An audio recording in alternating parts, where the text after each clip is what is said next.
They smiled on stage for decades, but behind the curtain, Donny and Marie Osmond's relationship was unraveling. 2019, after 11 years of dazzling crowds with their Las Vegas show, they couldn't even pose for a photo together. Even meet and greets had to be done separately. They were no longer America's perfect pair. Promotional materials were shot individually, and what fans never saw was the legal drama brewing underneath. A lawsuit revealed shocking claims, accusations of greed, manipulation, and betrayal that would rip apart the most iconic sibling act in entertainment history. This is the untold story of how America's favorite siblings became complete strangers. Marie Osmond was born on October 13, 1959, in Ogden, Utah, the eighth of 9 children, and the only girl in a house full of boys. But Marie's childhood was quietly unique. While her brothers trained and performed, she remained home with her mother. Music wasn't just background noise, it was the rhythm of daily life. Marie once said she couldn't remember a single day without music in the house. Though she hadn't stepped on stage yet, the sound soaked into her soul. She and Donnie shared something special. Even then, laughter, play, and chaos often filled their days, much to their mother's exhaustion. The Osmond legacy, though, began with heartache. The family's first 2 children, Verl and Tom, were both born with significant hearing loss. Doctors urged George and Olive Osmond not to have more children. They even suggested institutionalizing the boys. But Olive stood firm. Her faith spoke louder than any diagnosis. She homeschooled her sons and defied medical advice. That courage brought 7 more children into the world, each one with perfect hearing. Ironically, it was Verl and Tom's struggle that launched the family's showbiz journey. In 1958, the brothers began performing to raise money for hearing aids. Started as a necessity quickly turned into something much greater. At home, George Osmond ruled with military precision. A former army man, he brought boot camp discipline into everyday life. Mornings began with a bugle's call. Even mealtimes came with military-style roll calls. Misbehavior was met with swift punishment. But beneath his stern exterior was genuine love. Donnie remembered those early days as filled with laughter, even if everything had to be perfect. George demanded excellence, not just in behavior but on stage. Every note, every step, had to be flawless. The family started small, performing at local churches. Alan was just 8 when he joined in, Jay, only 2. Then came a stroke of fate. At Disneyland in the late 1950s, they were spotted singing on Main Street. The encounter led to national TV appearances. Soon, they were regulars on The Andy Williams Show. Little Donnie even made his debut singing You Are My Sunshine at age 5. It came fast, but it wasn't free. Rehearsals replaced school, and tours stole their childhood. But it paid off. Financially, the family soared. At 13, Marie made her move. She recorded a demo of Dolly Parton's Coat of Many Colors. MGM Records saw star power and signed her immediately. She flew to Nashville and stunned everyone, recording 9 songs in her first session. Her focus and professionalism were rare for her age. It marked the true beginning of her solo journey. In 1973, just 14 years old, Marie released Paper Roses. The song was an instant sensation, #1 on the US country chart, #5 on the pop chart, and #2 in the UK. She made history as the youngest female country artist to debut at #1 in the US. Her debut wasn't a fluke. Marie's album soared to the top of the country charts, proving she was no one-hit wonder. Followed it with more hits like In My Little Corner of the World and Who's Sorry Now, solidifying her place as a country star. Then came a new chapter, the duet era. Marie and Donnie joined forces on I'm Leaving It All Up to You, and the chemistry worked. Kept recording together, landing chart success with songs like Morning Side of the Mountain and Deep Purple. Meanwhile, something clicked for Donnie at age 12 while recording One Bad Apple. He stopped mimicking and started truly feeling the music. It was the moment he shifted from being a polished performer to a real artist. Small change triggered a storm of fame and chaos. By the early 1970s, Donnie wasn't just popular, he was a full-blown teen idol. Osmond Mania took the UK by storm, and it wasn't just hype, it was hysteria. Fans chased his car, mobbed hotels, and screamed so loudly the music got drowned out. One wild moment, Donnie had to hide under a restaurant table to escape a stampede. In 1973 alone, the Osmonds had 13 songs on the UK charts. Donnie's face became a fixture in teen magazines, from Tiger Beat to 16. Girls adored him, their brothers resented him. That whirlwind of love and jealousy would leave a deeper impact than anyone realized. But while fans adored him, critics came with knives out. At just 15, Donnie received one of the harshest reviews ever written. Rolling Stone claimed the worst day in rock history was the day he was born. Never forgot those words. At an age when most kids are figuring out who they are, Donnie was being publicly shredded by the biggest music magazine in the world. He later called it the worst kind of bullying. And it didn't stop in the 70s. In the 80s, Donnie's name became a punchline in the music world. When Def Leppard's Phil Coughlin played on Donnie's album, his name had to be removed from the credits. The association was considered damaging. Even after sold-out shows, critics still tore him apart the next morning. That brutal contradiction, cheers at night, insults by morning, left lasting scars. But the damage wasn't just emotional. It became physical too. One night in Manchester, the frenzy turned dangerous. As Donnie walked into a hotel, a fan rushed at him, pen and autograph book in hand. She wasn't trying to hurt him, just desperate for a moment. But when she hugged him, the pen jabbed directly into his eye. At that exact moment, a camera flash went off. The bright light scorched his damaged eye, leaving a permanent scar on his retina. He nearly lost his sight. Donnie still carries that scar today, a mark of how love from fans can turn dangerous in an instant. Yet he showed compassion. She didn't know, he said. She was just overwhelmed. Marie's path wasn't any easier. Her challenges were hidden behind stage lights and forced smiles. At just 15, she was already a star on Donny and Marie. But off camera, the pressure was suffocating. The studio executives weren't just strict, they were cruel. Though she weighed just 103 pounds, they told her she was too fat. One day, they marched her to a parking lot and gave her an ultimatum. Lose 10 pounds, or the show gets cancelled. It wasn't feedback, it was psychological warfare. They said she was a disgrace to her family. Told her to stop stuffing food into her fat face. The mental toll was devastating. To keep her job, Marie began starving herself. Sometimes, she'd go 3 days without eating before filming. Other times, she survived on lemon water, cayenne pepper, and maple syrup. Anything to stay below 93 pounds. It was dangerous. It was disordered, but she felt she had no choice. That pressure didn't fade with age. It followed her for years. The girl America saw smiling on TV was silently battling to survive. Marie's early success came with a heavy cost. She battled constant pressure to look perfect. From her teenage years, she was caught in a cycle of extreme dieting, trying every trend to stay camera ready. It took her decades to understand just how damaging that pressure truly was. Despite her personal struggles, Marie continued to rise in the spotlight.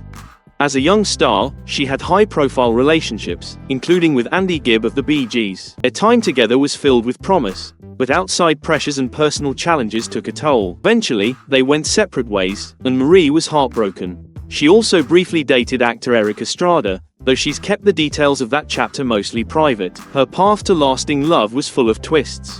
In 1982, she married Stephen Craig. The marriage lasted just 3 years. Then, in 1986, she married music producer Brian Blozell. Together, they had 7 children and built a family, but the relationship came with its own ups and downs. In 1998, the couple separated, and by 2007, they were officially divorced. Looking back, Marie admitted that at times, she rushed into relationships before fully understanding herself. Then came a surprise few saw coming. She reunited with her first husband, Stephen Craig. After years apart, they had grown, changed, and found a way to make it work. Sometimes, life gives you a second chance. In 1974, Marie and Donnie teamed up for I'm Leaving It All Up to You. The track wasn't new, but their rendition gave it a fresh energy. With a soft country pop style, the song climbed to number 4 on the Billboard Hot 100 and hit number 1 on the Adult Contemporary chart. Didn't just chart, it catapulted them into a new level of stardom. Their chemistry was impossible to ignore, and it caught the attention of the right people. In 1975, they co-hosted The Mike Douglas Show, and ABC President Fred Silverman happened to be watching. He saw star power, and he acted fast. He offered them their own primetime variety show. Donnie was 18, Marie was 16. No one that young had ever hosted such a show before. When Donnie and Marie premiered in January 1976, it was an instant hit. Weekly viewership averaged 14 million. What started in Los Angeles eventually moved to the Osmond family's Utah studio as they sought more creative control. But while the show thrived on screen, the pressure off camera grew intense, especially for Marie. Still a teenager, she was expected to maintain a specific image, and producers often criticized her appearance harshly. Trying to keep up with those expectations pushed her to unhealthy extremes. The stress affected her physically and emotionally, making even basic performances difficult. She often felt outshined next to celebrity guests. Behind the glamour, the Osmond family was facing serious financial trouble.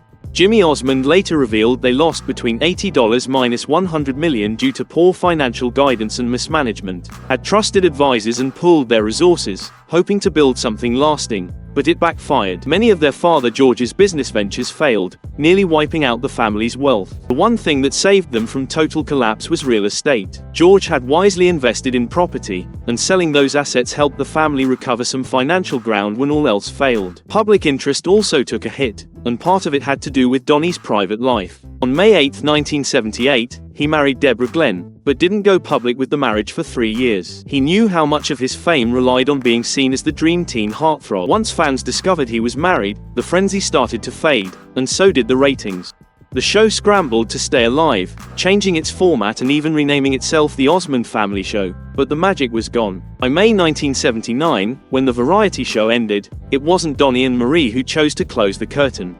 It was the network. After the show ended, Donny Osmond's career hit a rough patch. Once one of the biggest teen idols in the world, Donny suddenly faced a harsh reality. His music was being ignored by radio stations. Record labels showed no interest.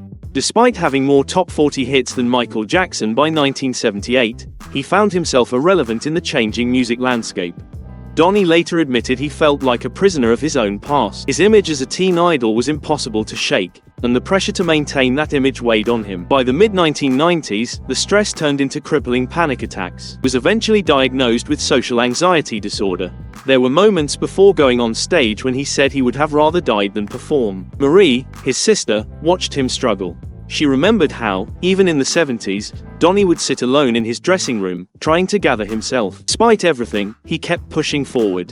From 1992 to 1998, Donnie performed the lead role in Joseph and the Amazing Technicolor Dreamcoat more than 2,000 times across the United States and Canada. The role revitalized his career, but it also pushed his anxiety to its limits. One night in Las Vegas, he was so sick he could barely stand, yet he pushed through the performance. After the show, he collapsed and had to be carried off stage. His costume provided little protection, and performing alongside children made him more vulnerable to illness. A conversation with director Stephen Pimlott helped shift Donnie's perspective.